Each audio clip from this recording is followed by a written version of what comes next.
नमस्कार, आपका स्वागत है हमारे चैनल एवरग्रीन स्टडी में।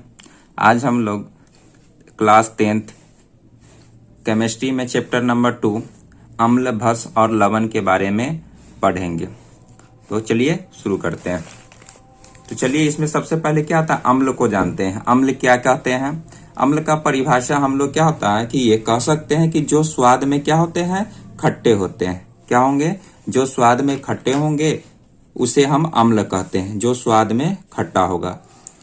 एग्जाम्पल के रूप में क्या था, हाइड्रोक्लोरिक अम्ल हो गया HCl, जो हमारी पेटों में बनता है और ये भोजन पचाने के लिए काम में आता है। ये एक प्रकार का एसिड है। उसके बाद H2SO4, इसको सल्फ्यूरिक अम्ल बोलते हैं। उसकी बात करें तो ये भस्म की बात करते हैं, जो स्वाद में कड़वा होता है। क्या होता है? जो स्वाद में कैसा होगा, कड़वा होगा, उसे हम भस्म कहते हैं। इसका एग्जाम्पल क्या होता है, NaOH। उसका इसको क्या होता है कि सोडियम हाइड्रोक्साइड। उसके बाद क्या होता है कि NH4 और OH, अमोनियम हाइड्रोक्साइड। उसके साथ और क्या होता है, K, पोटेशियम हाइड्रोक्साइड, और सारी बातें कर सकते हैं। लेकिन ये सब तो सही है, लेकिन अर्हेनियम के अनुसार, अर्हेनियम आया तो कहा कि ये तो बात जो बोल रहे हैं जो सही है, लेकिन इसके साथ और कुछ भी क्या होता है, बेहतर हो सकता है। वो बेहतर क्या हो सकता है? अब अर्हेनियम के अनुसार हम लोग क्या करते हैं कि इसका परिभाषा देते हैं। अर्हेनियम क्या कहते हैं? अर्हेनियम के अनुसार क्या होता है, अम्ल। अम्ल क्या है कि वह पदार्थ है जो जल में घुलकर हाइड्रोजन आयन देगा। कहने का मतलब, अगर अम्ल को क्या होगा कि एक बीकर लेते हैं, इस बीकर में हम क्या करते हैं, इस बीकर में हम जल भर देते हैं। जल भरने के साथ अगर इसमें अम्ल को क्या होता है कि अम्ल की मात्रा रखेंगे तो इसमें हाइड्रोजन आयन देना चाहिए, मतलब H पॉजिटिव प्रदान करेगा, तब वो क्या कहलाएगा, वो अम्ल कहेगा। ये किसके अनुसार? अर्हेनियम के अनुसार। इसके एग्जाम्पल में हम लोग कुछ समझ सकते हैं। जैसे मान लीजिए कि हम HCl की बात करते हैं, हाइड्रोक्लोरिक अम्ल को क्या चीज में मिला रहे हैं, H2O में, जल में। क्या में? जल में। अगर जल में इसको घोल देंगे तो क्या होता है, H आयन, और क्या होता है, H पर पॉजिटिव आयन और क्लोरीन पर क्या होता है, निगेटिव आयन हो जाएगा। ये ऐसा नहीं, और ये आकर आगे देखिए फिर क्या होता है, एक और अम्ल को लेते हैं जिसका नाम है H2SO4, सल्फ्यूरिक अम्ल। सल्फ्यूरिक अम्ल को क्या होता है, किससे फिर क्या होता है, किसके घोल में रख रहे हैं, तो H2SO4 के घोल कर रहे हैं, घोल में रख रहे हैं, मतलब जल के साथ। ये भी जल, H2O जल हुआ, और इसके साथ भी क्या होता है, हाइड्रोजन पर पॉजिटिव चार्ज, हाइड्रोजन आयन हो जाएगा। SO4 पर क्या होता है, निगेटिव चार्ज आ जाएगा। निगेटिव चार्ज यहाँ 2 आ रहा है। अब देखिए कि ये जो है अम्ल, ये अम्ल इस तरह से नहीं रहेगा। ये क्या होता है कि जल के साथ अभिक्रिया कर लेगा, मतलब ये H है, ये जल के साथ अभिक्रिया कर लेगा और क्या बना देगा, जल के साथ अभिक्रिया करके H3O पर कैसा, पॉजिटिव आयन। इसको हाइड्रोनियम आयन कहेंगे। क्या कहेंगे?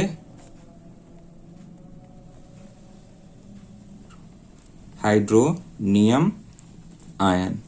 ये इसके साथ क्या कर आकर ये बॉन्ड इसका जुड़ जाएगा, H का बॉन्ड हाइड्रोजन के साथ H2O के साथ जुड़ेगा और आपको हाइड्रोनियम आयन बना देगा। तो ये आपको बेहतर से समझ में आ गया होगा। तो चलिए अब भस्म की बात करते हैं। ये तो अम्ल की बात कर लिए, अब अर्हेनियम के अनुसार भस्म की परिभाषा देते हुए क्या कहते हैं, वह पदार्थ जो जल में घुलकर, क्या होता है कि जल में घोल देंगे, और उसको पदार्थ को जल में अगर घोलेंगे तो क्या होगा, यहाँ पर हाइड्रोक्साइड आयन, मतलब कि OH, वो भी कैसा, आपको निगेटिव मतलब ऋणात्मक प्रदान करेगा। ये किसके अनुसार? ये अर्हेनियम के अनुसार।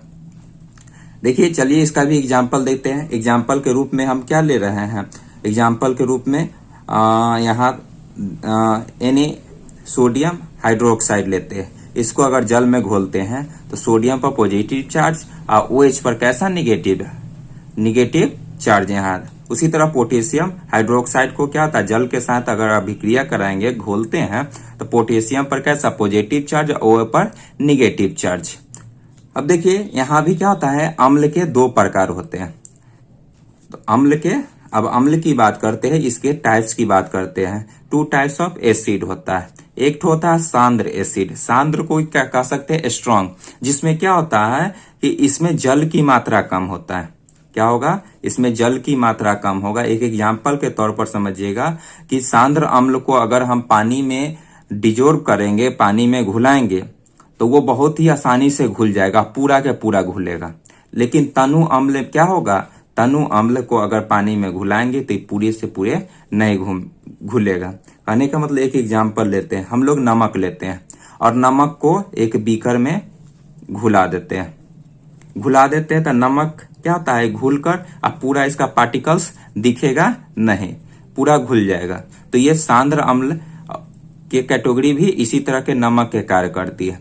उसी तरह से तनु अम्ल लेते हैं और तनु अम्ल को भी क्या होता है, पानी में डालते हैं। जब पानी में डालेंगे तो क्या होता है, इसकी छोटी छोटी कणें जो होती है हमें दिखाई देगी। मान लेते हैं एग्जाम्पल के लिए इसमें मिट्टी डाल देते हैं, मिट्टी को अगर घोल देते हैं तो इसमें पूरी मिट्टी का जो संपूर्ण भाग है वो घुलेगा नहीं, कुछ पार्टिकल्स हमको देखने को मिल जाएगा। उसी तरह तनु अम्ल में क्या होता है, ये पूरी तरह से डिजोर्ब नहीं होते हैं, किसमें, वाटर में, पूरी तरह से घुलनशील नहीं होते हैं, नहीं घुलते हैं। तो ये दो प्रकार के होते हैं, एक तनु अम्ल और दूसरा ये सांद्र अम्ल और तनु अम्ल। इसका एग्जाम्पल में हम लोग क्या था, तनु अम्ल, देखिए सांद्र अम्ल मतलब पावरफुल, जैसे H2SO4 की बात करते हैं, सल्फ्यूरिक अम्ल। ये सल्फ्यूरिक अम्ल है तो इतना खतरनाक होता है, अगर इसकी 1 से 2 बूंद अगर हाथ पर गिर जाए तो हाथ को बहुत बुरी तरह से क्या होता है, जला देता है।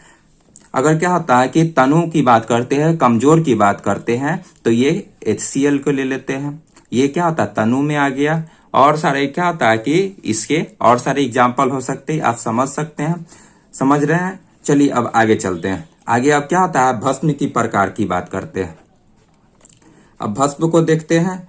अब भस्म के 2 प्रकार होते हैं, भस्म में भी 2 प्रकार होते हैं, एक सांद्र भस्म होगा और दूसरा क्या होगा, तनु भस्म होगा।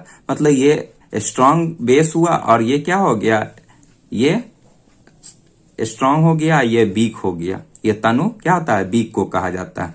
अब लिटमस पत्र पर इसका प्रभाव क्या रहेगा, इसका लिटमस पत्र, अब देखिए क्या होता है कि अम्ल का लिटमस पत्र पर प्रभाव को देखते हैं। अगर क्या होता है, लिटमस पत्र कितने प्रकार के होते हैं, तो 2 प्रकार के होते हैं। अगर देखिए कि लिटमस पत्र की बात करते हैं तो नीला जो लिटमस पत्र है वो अगर उस पर अम्ल डालेंगे, नीला पर अगर अम्ल डालते हैं तो कैसा है, बदल देगा, लाल में बदल देगा। नीला वाला क्या रहेगा, इस पर नीला वाला लाल कर देगा। अगर कहिएगा, अगर क्या होता है कि नीला अब लाल वाला रहेगा और इस पर क्या करेंगे, एसिड डालेंगे, क्या डालेंगे, एसिड अगर डालेंगे, एसिड, तो ये कैसा रह जाएगा, ये लाल का लाल ही रह जाएगा। बात समझ रहे हैं। उसी तरह से आगे अब भस्म की बात करते हैं।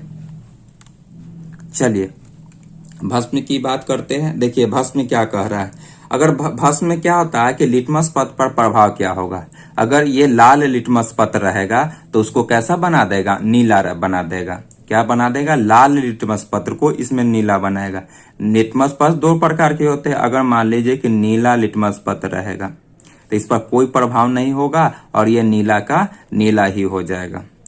अब चलिए लिटमस पत्र की बात कर रहे हैं। लिटमस पत्र कितने प्रकार के होते हैं, तो लिटमस पत्र 2 प्रकार के होते हैं। लिटमस पत्र के 2 प्रकार होते हैं। लिटमस पत्र 2 प्रकार के होते हैं, एक लाल लिटमस पत्र और दूसरा नीला लिटमस पत्र। इसमें अब देखिए क्या होता है, इसमें बात किए थे नीला जो रहेगा सो लाल में बदल देगा। जब कब, जब इस पर क्या होता है, कोई एसिड डालेंगे तब, कोई अगर इस पर एसिड डालते हैं तो ये लाल में बदल देगा। अगर क्या होता है, लाल वाला पर एसिड डालते हैं तो कोई कलर परिवर्तित नहीं करेगा और लाल को लाल ही रहने देगा। अगर क्या होता है, उसी भस्म की बात करते हैं तो लाल वाला कैसे में बदल देगा, नीला में बदल देगा, लाल वाला नीला में बदल देगा। और अगर नीला पर हम क्या कर डालेंगे, भस्म डालेंगे, तो उसमें कोई तरह का चेंजिंग नहीं होगा, वो नीला का नीला ही छोड़ देगा। तो चलिए आप समझ रहे हैं। तो इसमें कुछ और क्या होता है कि अम्ल की बात कर लेते हैं। चलिए एक चार्ट को हम लोग देखते हैं और इसमें हम लोग क्या करते हैं, पदार्थ, कुछ पदार्थ है और उसमें उपस्थित अम्ल के बारे में दिया जा रहा है। तो देखिए इसमें कुछ पदार्थ में क्या होता है, सबसे पहले नींबू रस लेते हैं। नींबू रस में कौन सा, सिट्रिक अम्ल रहता है। उसके बाद सेब की बात करते हो तो सेब में कैसा अम्ल रहता है, मैलिक एसिड रहता है। मैलिक अम्ल रहता है। उसी तरह से इमली की बात करते हैं तो इमली में कौन सा अम्ल रहता है? टार्टरिक अम्ल रहता है। उसके बाद सिरका की बात करते हैं तो एसिटिक अम्ल इसमें भी पाया जाता है। उसके बाद दही की बात करते हैं तो दही में कौन सा अम्ल पाया जाता है? लैक्टिक अम्ल पाया जाएगा, लैक्टिक एसिड पाया जाएगा। उसी तरह टमाटर की बात करते हैं तो टमाटर में कौन सा अम्ल पाया जाता है? ऑक्जेलिक अम्ल पाया जाएगा। उसी तरह और आगे देखिए कुछ और दिया गया है, इसमें चाय दिया हुआ है। टी में कौन सा? टैनिक अम्ल पाया जाता है। उसके बाद अमाशय रस, अमाशय रस जो होते हैं सो हमारी पेटों में ये बनते हैं और ये में कौन सा अम्ल पाया जाता है? तो ये हाइड्रोक्लोरिक अम्ल पाया जाता है। HCl इसी को बोला जाता है, HCl। उसके बाद लाल चींटी, जब लाल चींटी काटता है तो वो हमारे शरीर में क्या होता है कि एक एसिड छोड़ देता है जिसको फॉर्मिक अम्ल बोलते हैं, फॉर्मिक एसिड भी बोल सकते हैं इसको। उसके बाद विटामिन सी की बात करते हैं तो विटामिन सी में एस्कॉर्बिक एसिड पाया जाता है। इसमें और सारी क्लासें अभी आपको और मिलेगी, वो भी अगले क्लास में। तब तक ले आप इस वीडियो को देखें, शेयर करें, सब्सक्राइब करें। नमस्कार।